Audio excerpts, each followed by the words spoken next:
जिवंत देव, जो पवित्र प्रभू येशू ख्रिस्ताच्या नावाला धन्यवाद देऊ. प्रियांनो, या नवीन दिवसामध्ये आपण जिवंत देवाचं गौरव करू, त्या जिवंत देवाला धन्यवाद देऊ. आणि खरोखर देवाने हा नवीन दिवस आपल्या प्रत्येकाच्या आयुष्यात जोडला, त्याबद्दल आपण त्याच्या नावाला धन्यवाद देऊ, गौरव देऊया.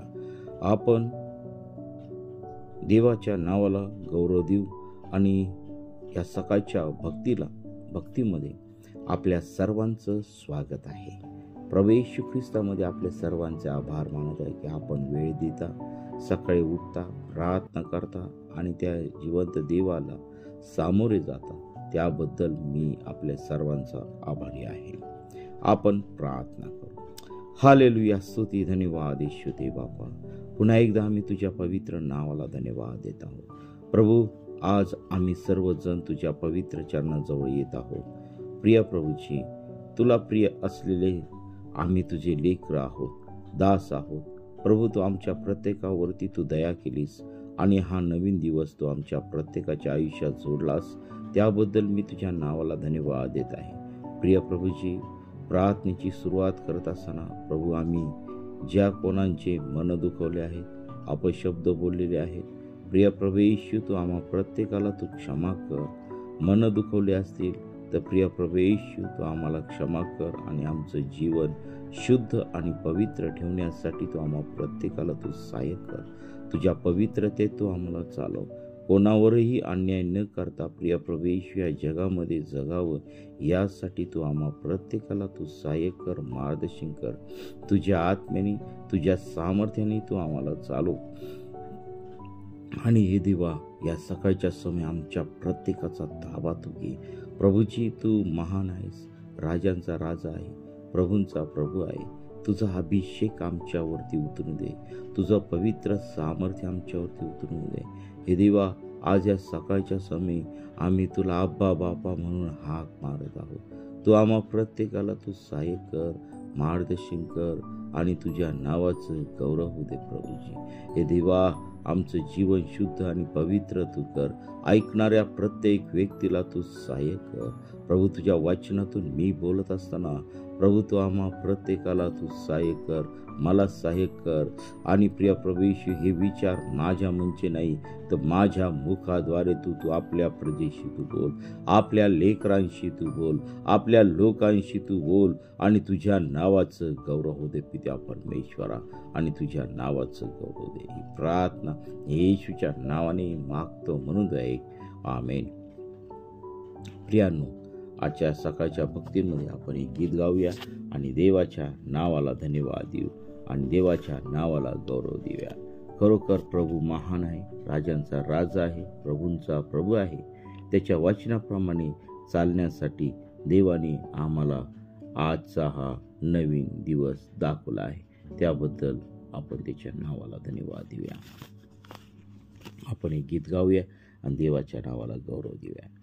किती गोड, किती गोड, किती गोड, किती रे गोड नाम तव वाटे, मन प्रेम रसाच्या उले खळखळाटे. किती गोड, किती गोड, किती गोड, किती रे गोड नाम तव वाटे, मन प्रेम रसाच्या उले खळखळाटे. सहवास पुरे तव यास स्वर्ग मग येशू, नच दुजा दाखवी चरण तुझे आशू. सहवास पुरे तव यास स्वर्ग मग येशू, नच दुजा दाखवी चरण तुझे आशू. हातपटी तुझी गोमटी मूर्ती वसलेली, ती उभीच माझ्या पुढे असो केली, ती उभीच माझ्या पुढे असो केली. किती गोड, किती गोड, किती गोड, किती रे गोड नाम तव वाटे, मन प्रेम रसाच्या उले खळखळाटे. तू प्रेम मूर्त, तू प्रेम प्रेम तू देवा, प्रभु रूपा येशी धरून येशू नावा. तू प्रेम मूर्त, तू प्रेम प्रेम तू देवा, प्रभु रूपा येशी धरून येशू नावा. मनमना एक भावना तुझ्यास जावे, हे आयु येतले तुझेच ते व्हावे, हे आयु येतले तुझेच ते व्हावे. किती गोड, किती गोड, किती गोड, किती रे गोड नाम तव वाटे, मन प्रेम रसाच्या उले खळखळाटे. देवबाप करू या गीताद्वारे तुम्हाला मला आशीर्वाद देऊ. आणि खरोखर स्तोत्र संहिता 101 सांगते की अहो पृथ्वीवरील सर्व लोक हो परमेश्वराचा जय जयकार करा. आणि खरोखर या सकाळच्या समय आपण सर्वजण उठलेले आहात आणि त्या जिवंत देवाला धन्यवाद देऊया. त्या जिवंत देवाचा जय जयकार आपण करणार आहोत. आणि आजच्या मन्नासाठी आपण शास्त्रभाग काढणार आहोत. निर्गम याचा 21वा अध्याय आणि 28 ते 36 वचनामधून आपण पाहणार आहोत की परमेश्वराने इस्रायल लोकांना सिनाय पर्वताजवळ पवित्र डोंगराजवळ जे नियम लावून दिलेले आहेत त्याविषयी आज आपण पाहणार आहोत. धन्यांच्या जबाबदारीविषयी नियम परमेश्वराने काय दिलेले आहेत ते आपण पाहणार आहोत. मग आपण पाहूया 21वा अध्याय 28व्या वचनापासून आपण पुढे पाहूया. एखाद्याने बैल कोणा पुरुषाला किंवा स्त्रीला एखाद्या बैलाने कोणा पुरुषाला किंवा स्त्रीला हुंदडून जीवे मारले तर त्या बैलाला दगड मार करून अवश्य जीवे मारावे. त्याचे मांस कोणी खाऊ नये. बैलाच्या धन्याला मात्र सोडून द्यावे.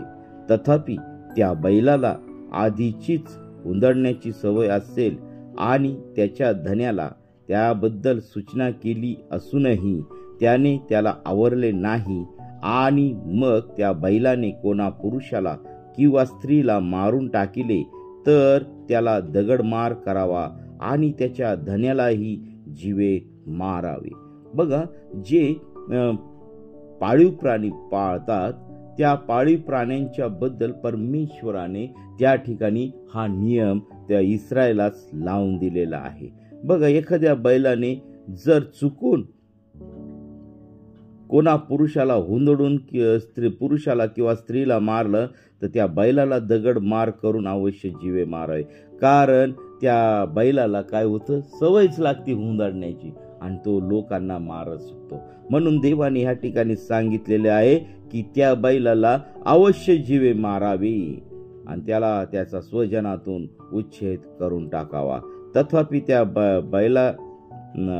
बैलाच्या धन्याला मात्र सोडून द्यावे. तथापि त्या बैलाला आधीचीच हुंदडण्याची सवय असेल आणि त्याच्या धन्याला त्याबद्दल सूचना केली असूनही त्याने त्याला आवरले नाही, मग त्या बैलाने कोणा पुरुषाला किंवा स्त्रीला मारून टाकले तर त्याला दगड मार करावा आणि त्याच्या धन्यालाही जीवे मारावे. ही परमेश्वराने त्या ठिकाणी आज्ञा दिली. म्हणजे जाणून बुजून जर कोणी गोष्टी या करत असतील तर परमेश्वराने या ठिकाणी गांभीर्याने ही गोष्ट घेतलेली आहे.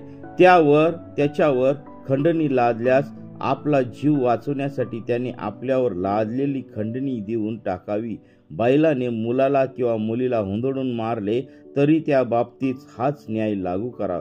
जर बैलाने कोणाच्या दासाला किंवा दासीला हुंदडून मारले तर त्याच्या धन्याला 30 शेकेल रुपये द्यावे आणि त्या बैलाला दगडमार करावा. एखाद्या मनुष्याने बुजलेला खड्डा उकरला किंवा नवा खड्डा खणला आणि त्याच्यावर झाकण न ठेवल्यामुळे त्यात कोणाचा बैल किंवा गाढव पडून मेला तर खड्ड्याच्या मालकाने झालेले नुकसान भरून द्यावे. जनावराच्या धन्याला त्याचे मोल द्यावे आणि मेलेले जनावर खड्ड्याच्या मालकाचे व्हावे. एखाद्याच्या बैलाने दुसऱ्याच्या बैलाला दुखापत करून मारून टाकले तर जिवंत राहिलेला बैल विकून त्याचा पैसा दोघा मालकांनी सारखा वाटून घ्यावा. मेलेला बैलही त्यांनी वाटून घ्यावा. पण बैलाला आधीचीच हुंदडण्याची सवय आहे हे ठाऊक असूनही धन्याने त्याला आवरले नाही तर त्याने बैलाबद्दल बैल द्यावा आणि मेलेला बैल त्याचा व्हावा. परमेश्वराने इस्रायलास असा धन्यांच्या बाबतीत नियम त्या ठिकाणी दिलेला आम्हाला दिसत आहे. आणि पहा, परमेश्वराने ही सर्व काळजी इस्रायल लोकांच्या बाबतीत केलेली आहे.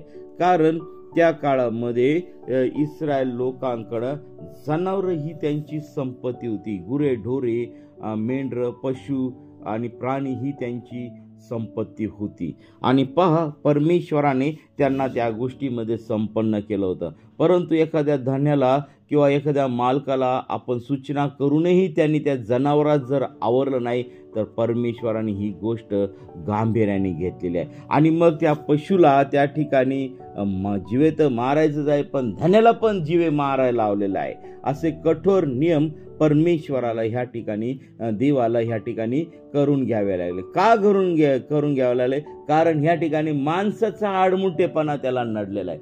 देवाची इच्छा आहे की कोणी त्रासामध्ये राहू नये, संकटामध्ये राहू नये, कुणी कोणाला त्रास देऊ नये, ही देवाची इच्छा आहे. आणि देवाची इच्छा ही आहे की आम्ही त्याचं गौरव त्याच्या इच्छेप्रमाणे चालावं, त्याच्या नियमानुसार चालावं, त्याची आराधना करावी आणि त्याला आम्ही मान द्यावा, अशी देवाची इच्छा आहे. आणि देवाची इच्छा हेच एकच आहे की आम्ही त्याला आमच्या जीवनामध्ये राजा म्हणून घोषित केला पाहिजे. आम्ही आमच्या जीवनामध्ये त्या परमेश्वराला प्रथम स्थान दिलं पाहिजे आणि आम्ही कोणालाही त्रास न देता आम्ही त्याची सेवा केली पाहिजे. प्रियांनो, आज नुसता झगमगाट आहे. जिथं झगमगाट तिथं लोक पळत आहेत. परंतु प्रियांनो, आज आमच्या जिवंत देवाकडे आम्ही जाऊया आणि त्याला आपण धन्यवाद देऊया. आज लोक तोंड पाहून काम करत आहेत, तोंड पाहून. आणि आम्हाला तोंड पाहून काम नाही करायचं, तर आम्हाला त्या व्यक्तीचं अंतःकरण पाहून काम करायचं आहे. त्या व्यक्तीचं जीवन कसं आहे ते पाहून आम्हाला काम करायचं आहे. आम्हाला देवाच्या सेवेमध्ये उतरायचं आहे. परमेश्वराने या ठिकाणी इस्रायल लोकांना वळण लावण्यासाठी नियम आणि प्रत्येक गोष्टीच्या बद्दल देवाने नियम तयार केले. का? तर इस्रायल लोकांना कसं वागावं, कसं चालावं हे त्यांना कळत नव्हतं, त्यांना काही माहिती नव्हतं. ते एखाद्या भरकटलेल्या मेंढरांप्रमाणे त्या ठिकाणी होते. आणि म्हणून परमेश्वराला ह्या गोष्टीची जाणीव झाली आणि म्हणून परमेश्वराला नको असतानाही या इस्रायल लोकांना त्या ठिकाणी नियम द्यावे लागलेले आहे. जर ते देवाच्या इच्छेने, देवाच्या मर्जीप्रमाणे चालले असते तर परमेश्वराने कदापिच त्या ठिकाणी नियमांचा उल्लंघन केलं नसतं. जर आम्ही सुरुवातीचा जर इतिहास पाहिला, देवाने आदामाला तयार केलं, आदामाला या जगामध्ये आणलं, हवेला या जगामध्ये आणलं आणि देवाने त्यांना फक्त एकच आज्ञा दिली होती की बागेच्या मध्यभागी असलेल्या झाडाचं तुम्ही फळ खाऊ नका. पण पहा प्रियांनो, त्या ठिकाणी एक आज्ञा या आदाम हवेकडून पाळल्या गेली नाही आणि ते पापाला बळी पडलेले आहे, मोहाला बळी पडलेले आहे, देवाच्या समक्षतेला मुकलेले आहेत. आणि जसे ते एदेन बागेच्या बाहेर पडले, देवाच्या समक्षतेतून बाहेर पडले, तर त्यांच्या जीवनामध्ये पापाचा शिरकाव त्या ठिकाणी झालेला आम्हाला दिसत आहे. देवाच्या समक्षतेमध्ये ते दूर झालेले आहे, देवापासून दूर गेलेले आम्हाला दिसत आहे. आणि म्हणून प्रियांनो, आज आम्हाला त्या देवाने पुन्हा एकदा त्याच्या पुत्राद्वारे ती देवाची तुटलेली समक्षता आम्हाला मिळून दिलेली आहे. आम्हाला देवाकडे आम्ही डायरेक्ट पर्सनली आम्ही देवाकडे डायरेक्ट जाऊ शकतो. का? तर त्याच्या प्रिय पुत्रामुळे, प्रभू येशू ख्रिस्तामुळे. प्रभू येशू ख्रिस्ताने जर त्याचं रक्त पित्याजवळ तुमच्या आणि माझ्याबद्दल जामीन म्हणून, खंडणी म्हणून पित्याजवळ जी भरलेली आहे, ती भरली नसते तर आम्ही कदापि आज या ठिकाणी जगामध्ये नसतो प्रियांनो. त्याची कृपा, त्याची दया, त्याचं प्रेम आमच्यावरती आहे. आम्ही त्याच्या मार्गाने, त्याच्या वचनानुसार चालावं अशी इच्छा आहे. प्रियांनो, आज अनेक लोक आजारी आहे, अनेक लोक गंभीर परिस्थितीमध्ये. आज आम्ही पाहत आहोत पंजाबमध्ये महाभयंकर पूर आहे, ठिकठिकाणी जागोजागी पाऊस पडत आहे, नैसर्गिक आपत्ती येत आहेत, ठिकठिकाणी भूकंप होत आहेत, ठिकठिकाणी साथीचे आजार येत आहेत. अनेक लोक आजारांनी पीडित आहे, अनेक लोक पापामध्ये गुरफटलेले आहेत, अनेक लोक व्यभिचारामध्ये गुरफटलेले आहेत, अनेक लोक मोबाईलच्या व्यसनामध्ये गुरफटलेले आहेत, अनेक लोक जगाच्या संपत्ती मिळवण्याच्या धावेकडे धाव घेत आहेत. अनेक लोक हा विचार करत आहे की मी आज किती पैसे कमवू, आज मी किती प्रॉपर्टी कमवू आणि पुढे जाऊ. आज आम्ही पाहत आहोत जे देवाचे दास दासी आहेत ते देखील पैशाच्या मागे पळत आहेत. आणि प्रियांनो, देवाच्या इच्छेप्रमाणे चालत नाही, देवाच्या नियमानुसार चालत नाही, पवित्र जीवन जगत नाही. त्याची प्रार्थना करतात, ते लोकांच्या दिखाव्या स्वरूपाने ते करतात, परंतु त्यांच्या अंतःकरणामध्ये परमेश्वराला आद्य स्थान नसतं. त्यांचं जीवन अतिशय खोटारडेपणाने भरलेलं आहे, त्यांचं जीवन लबाडीने भरलेलं आहे, त्यांच्या जीवनामध्ये खोटेपणा भरलेला आहे आणि देवापासून ते दूर जात आहे. प्रियांनो, आज या सकाळच्या समय आज मी तुम्हाला आव्हान करत आहे की परमेश्वराच्या इच्छेप्रमाणे चालणं हे आमचं आद्य कर्तव्य आहे. या शेवटच्या काळामध्ये, या कठीण परिस्थितीमध्ये आम्ही ते नीट राहावं, आम्ही त्याच्या जवळ यावं, आम्ही त्याची प्रार्थना करावी, त्याची आराधना करावी, ही देवाची इच्छा आहे. आम्ही त्याचं लेकरं म्हणून या जगामध्ये जगावं, ही देवाची इच्छा आहे. कालच आम्ही शिक्षक दिन साजरा केलेला आहे, ज्याने त्याचे शिक्षकांचे फोटो टाकलेले आहे. परंतु आमचा देव, जो जिवंत देव आहे, तो स्वर्गामध्ये सिंहासनारूढ आहे, तो आमचा उत्तम शिक्षक आहे. त्या देवाने आज आम्हाला घडवलेलं आहे, त्या देवाने आम्हाला शिकवलेलं आहे. तो आमचा गुरु आहे, तो आमचा पिता आहे, तो आमचा बाप आहे, तो आमची आई आहे, तो आमचं सर्व काही आहे. प्रियांनो, देवासारखी काळजी या जगामध्ये कोणीच घेत नाही. आज तुम्हाला वाटतं की काही लोक फक्त मनुष्याचे सांत्वनप्रद किंवा मनुष्याची मर्जी संपादन करण्यासाठी मनुष्याच्या पुढं पुढं करतात. परंतु प्रियांनो, या जगातल्या गोष्टी आहेत, परंतु आम्हाला देवाची जर मर्जी संपादन करायची आहे तर परमेश्वराला आम्ही खऱ्या अंतःकरणाने, खऱ्या मनाने, आमच्या हृदयामध्ये आम्ही घेतला पाहिजे, आमच्या मनामध्ये घेतला पाहिजे, आमच्या विचारांमध्ये घेतला पाहिजे, आमच्या परिवारामध्ये घेतला पाहिजे, आमच्या गावामध्ये घेतला पाहिजे, आमच्या तालुक्यामध्ये घेतला पाहिजे, आमच्या जिल्ह्यामध्ये, आमच्या राज्यात, आमच्या देशात, सर्व राष्ट्रांमध्ये आम्ही घेतला पाहिजे. त्याशिवाय आम्ही त्या जिवंत देवाच्या जवळ जाऊ शकणार नाही. प्रिया, परमेश्वराला इस्रायल लोकांना नियम लावण्याची गरज का भासली प्रिया? कारण ते लोक देवाच्या इच्छेप्रमाणे चालत नव्हते, देवाच्या आज्ञा पाळत नव्हते. त्यांच्या जीवनामध्ये अतिशय भयानक अशांती होती, त्यांच्या जीवनामध्ये कुरकुरी होत्या, त्यांच्या जीवनामध्ये खाण्यापिण्याच्या ओढी होत्या, पण देवाच्या विषयी आस्था नव्हती. म्हणून परमेश्वराला त्या ठिकाणी आपल्या लोकांवरती नियम लादण्याची त्या ठिकाणी गरज पडलेली आहे. या लोकांना नियमामध्ये राहून नियम लावून त्यांना चौकटीमध्ये राहण्यासाठी परमेश्वराने त्या ठिकाणी नियम तयार केलेले आहे. पापापासून दूर ठेवण्यासाठी, अनैतिक गोष्टीपासून दूर ठेवण्यासाठी, वाईट वागण्यापासून दूर ठेवण्यासाठी परमेश्वराला ह्या ठिकाणी गरज भासली आहे. प्रियानो, आजही आमचं जीवन तसंच आहे. आम्ही परमेश्वराचे उपकार विसरून जातो. परमेश्वर देवाने आमच्यासाठी काय केलंय हे आम्ही विसरून जातो. आज आमच्यासाठी देवाचे लोक काय करत आहेत? रात्रंदिवस गुडघ्यावरती प्रार्थना करत आहेत, रात्रंदिवस रथबादल्याच्या प्रार्थना करत आहेत, उपकार स्थितीच्या प्रार्थना करत आहे, मध्यस्थीच्या प्रार्थना करत आहे, तरी पण आजही मंडळीचे डोळे उघडत नाहीत. प्रियांनो, का नाही उघडत? कारण त्या दुष्टाने त्यांचे अंतःकरण, त्यांचे विचार, कान, डोळे आंधळे करून टाकलेले, कान बहिरे करून टाकलेले आहेत. त्यांना दिसतंय पण पाहू शकत नाही, कान आहे पण ऐकू येत नाही. अंतःकरण कठोर झालेले आहे प्रियांनो. या दिवसामध्ये स्वभाव बदलत नाहीये. त्यांना त्या डुकरांसारखं आहे जीवन आहे. डुकराला तुम्ही किती स्वच्छ करा, किती साफ करा, पण त्या डुकराला त्या घाणीमध्ये गेल्याशिवाय, ती घाण खाल्ल्याशिवाय त्याला त्याचा दिवस जात नाही. तसं डुकरासारखं जीवन आमचं झालेलं आहे. आणि मग शेवटी त्या डुकराला काय केलं जातं? त्या कळपातून बाहेर केलं जातं. जर आमचं सदैव घाणेरडे जीवन असेल तर आमच्या जीवनामध्ये परमेश्वर कधी येऊ शकत नाही. कदाचित तुमच्याकडे भरपूर पैसा असेल, भरपूर प्रॉपर्टी असतील, सरकारी नोकरी असेल, उत्तमातलं उत्तम घर असेल, परंतु प्रियांनो ते काहीच कामाचं नाही. त्या गोष्टी तुम्हाला स्वर्गामध्ये घेऊन जाणार नाहीत.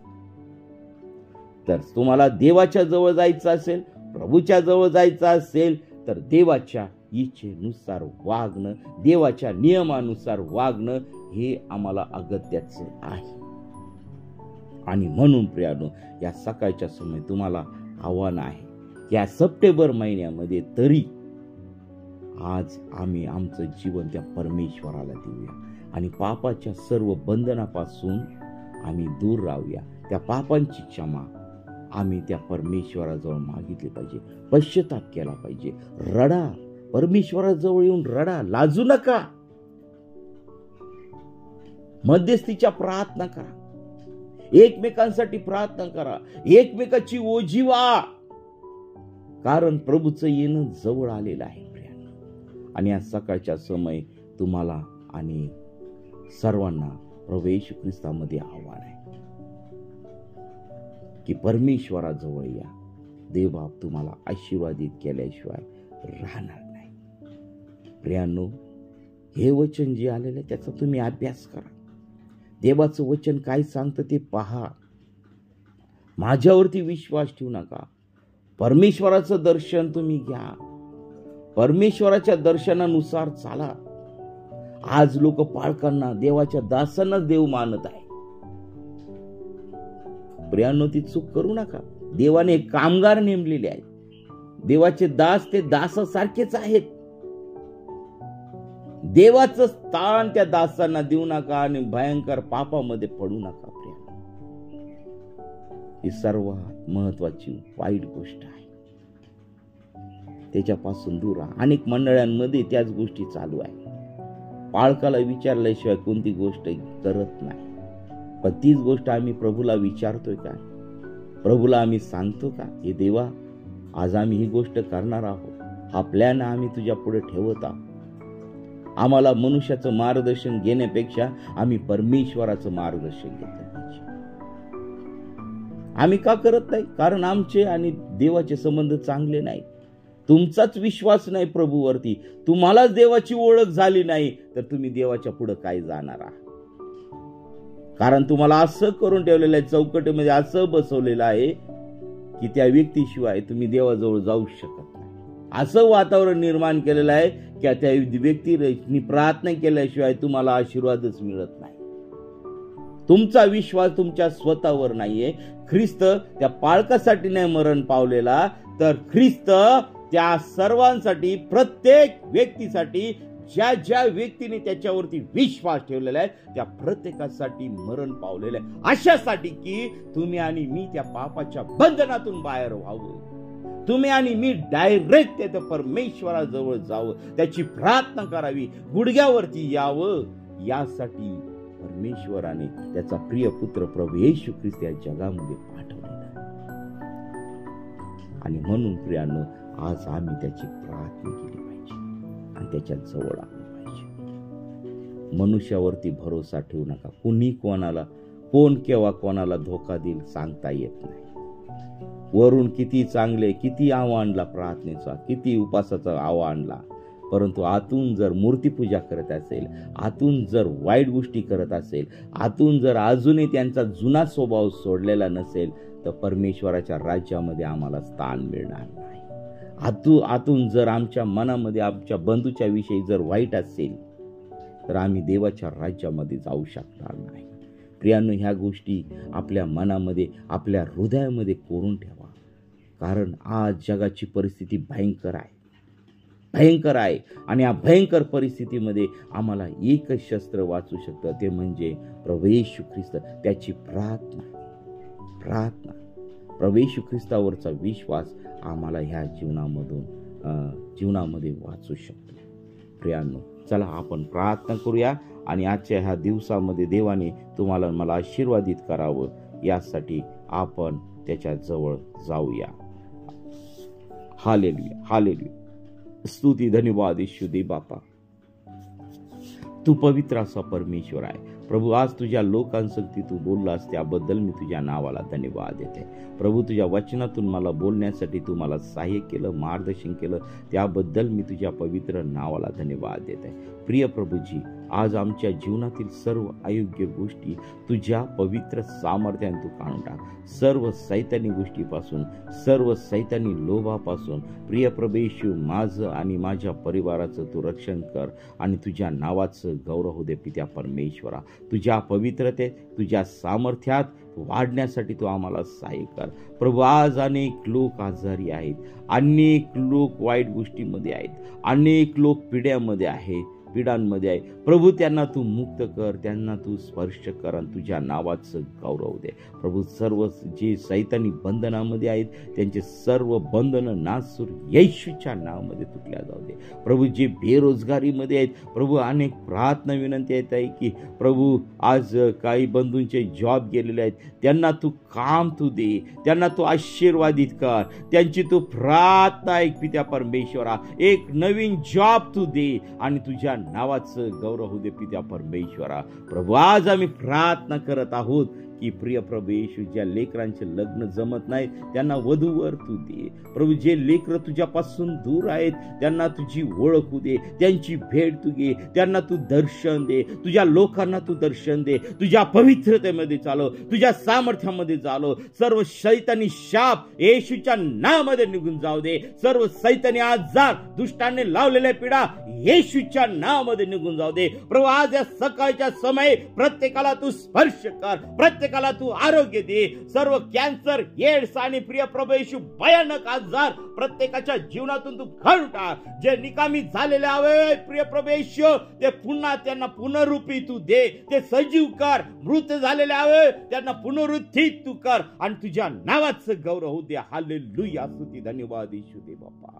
कारण त्या सर्व साक्षीद्वारे प्रभू तुझं गौरव होऊ दे, तुला मान महिमा मिळू दे. आणि प्रिय प्रभू येशू, या जीवनामध्ये जगत असताना त्यांनी आपला पिता म्हणून तुला स्वीकारावं, यासाठी तू त्यांच्या जीवनामध्ये तू कार्य कर. प्रत्येकाचा ताबा तू घे प्रभू. ज्यांना अद्यापही तू कळालेलं नाही प्रभू, त्यांच्या जीवनामध्ये प्रभू तू दर्शन दे आणि तू त्यांना सहाय्य कर, मार्गदर्शन कर प्रभू. सर्व दुष्टापासून, सर्व सैतानी आल्यापासून प्रिय प्रभू येशू प्रत्येकाचं संरक्षण कर. विशेष करून तुझ्या दासदासीं संगती तू राहा प्रभू. जे खऱ्याने तुझी सेवा करत आहे, मन लावून तुझी सेवा करत आहे, ते स्वतःसाठी नाही करत, तुझ्यासाठी झटत आहेत प्रभू. अशा सेवकांना तुझ्या पवित्र सामर्थ्याने तू भर. अशा मिशनरी लोकांना लागणारं सामर्थ्य तू दे. शाळेतून जात आहेत अशा लोकांना तू धैर्य दे, सामर्थ्याने त्यांचं तू रक्षण कर, त्यांच्या संगती राहा, त्यांना दिलेल्या लोकांसंगती तू राहा. आणि प्रिय प्रभू येशू, जे लोक, जे दुष्ट त्यांना त्रास देत आहेत त्यांचं जीवन बदलून जाते, त्या दुष्टाला त्यांच्या जीवनातून तू बाहेर काढ आणि तुझ्या नावाचं गौरव दे. अनेक लोकांचं जीवन बदलल्यात जाऊ दे त्या परमेश्वर. प्रभू, ही सेवा तू आम्हाला दिलेली आहे, त्याबद्दल मी तुझ्या नावाला धन्यवाद देत आहे. अनेक दास दासींना तू आशीर्वादित कर. प्रभू, तुझ्या सेवेमध्ये आहे त्याबद्दल मी तुझ्या नावाला धन्यवाद देत आहे. प्रत्येकाची सेवा तू आशीर्वादित कर, प्रत्येकाचं कामकाज तू आशीर्वादित कर. रखडलेले कामकाज प्रिय प्रभू येशू ते मोकळे तू कर. प्रवास तू आशीर्वादित कर. आमच्या कामामध्ये तू आम्हाला सहाय्य कर. आमच्या इन्कमवरती तू आशीर्वाद पाठव. शेतकरी असतील प्रिय प्रभू येशू, त्यांच्या पिकांना तू आशीर्वादित कर. आमच्या देशातील सर्व सेवा तू आशीर्वादित कर. आमचे देशाचे पुढारी, पंतप्रधान, राष्ट्रपती, मुख्यमंत्री, या सर्वांना प्रिय प्रभू येशू त्यांचा अंतःकरण तुझ्या पवित्र हातामध्ये घे. योग्य निर्णय घेण्यासाठी तू त्यांना सहाय्य कर. जनतेची पिळवणूक करू नये तर प्रिय प्रभू येशू त्यांच्यावरती दया, त्यांच्यावरती कृपा आणि त्यांच्यासाठी चांगले निर्णय घेण्यात यावे, यासाठी प्रिय प्रभू येशू त्यांचं अंतःकरण तुझ्या पवित्र हातामध्ये तू घे. तू जिवंत देव आहे, तुला कोणती गोष्ट अशक्य नाही. आमची देशाचे सर्व व्यवस्था तू बदलून टाक आणि तुझं गौरव होऊ दे पित्या परमेश्वर. आम्ही कुणी नाही तर सर्व काही करणारा परमेश्वर तू आहे. तो आमच्या प्रार्थनेचं उत्तर देणारा जिवंत प्रभू आहे. सर्व नैसर्गिक आपत्तीपासून तू आमच्या प्रत्येकाचं तू रक्षण कर. सर्व साथीच्या आजारापासून तू आमचं संरक्षण कर. सर्व दुष्टाच्या जे योजना असतील त्या योजनापासून तू आम्हाला दूर ठेव आणि तुझ्या पवित्र देवदूतांचा प्रभू संरक्षण आमच्या भोवती ठेव आणि तुझ्या नावाचं गौरव दे. जे आमच्यासाठी प्रार्थना करतात, जे आमच्या परिवाराची काळजी घेतात, प्रभू त्या प्रत्येक व्यक्तीला तो आशीर्वादित कर आणि तुझं गौरव दे. ही प्रार्थना येशूच्या नावाने मागतो म्हणून ऐक. आमेन. प्रियांनो, आपल्याला जर प्रार्थनेची गरज असेल तर 97 30 30 16 68 या क्रमांकावरती संपर्क करा. आम्ही आपल्यासाठी प्रार्थना करीत आहोत. देव आपल्या प्रत्येकाला आशीर्वादित करो. आमेन, आमेन, आमेन.